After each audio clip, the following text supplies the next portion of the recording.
To take revenge for my daughter who passed away, I injected HIV into the students' milk. The next day I even brought it to class for them to drink. Most of them enjoyed it without suspicion. Only a few mischievous ones pushed the milk away, but I stayed calm, because my real target was only 2 students in this class. When I saw them finish drinking every drop, I walked straight to the podium, and told everyone I would resign today. This would be my final lesson for them. To my surprise, the students burst out laughing with excitement, not caring about my feelings at all. Yet I didn't get angry. Instead I calmly locked the classroom door behind me, pretending it was to block the noise, but in truth it was to keep them from leaving. Then I picked up a piece of chalk, and wrote the word life on the blackboard. The harsh screech of chalk made the entire class fall silent. I stepped down from the podium, ready to give this foolish class one last lesson, and the name of this lesson was the meaning of life. I began telling them with a steady voice. Before I got married, I suddenly discovered that my husband had AIDS, but by then I was already pregnant. After talking with him, I decided to give birth to my daughter. When I said this, the girl sitting nearby held her breath nervously,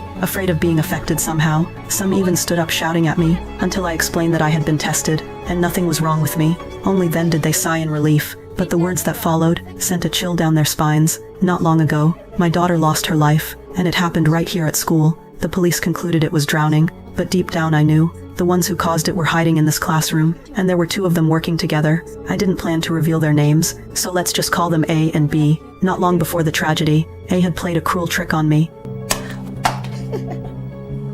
すごいでしょ?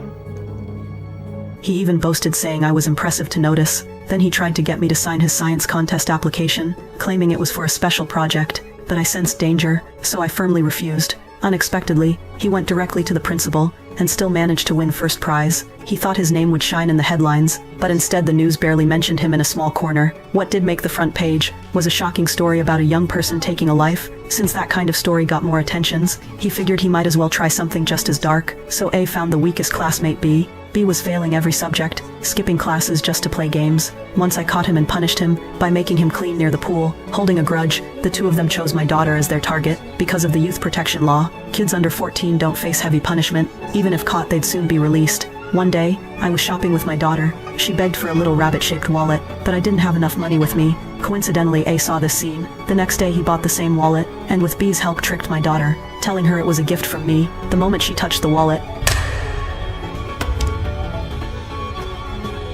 she was suddenly stunned by a hidden device. I lost interest and walked away, leaving timid B trembling there. He thought my daughter might really be gone. Fearing the police would find him, he made a foolish choice. He carried her to the pool, and pushed her in to make it look like drowning, but he forgot to take away the wallet, and the device inside revealed everything. This was my final lesson for all of you, and my last confession. I thought it would end here, but in truth, this was only the beginning of my plan for justice.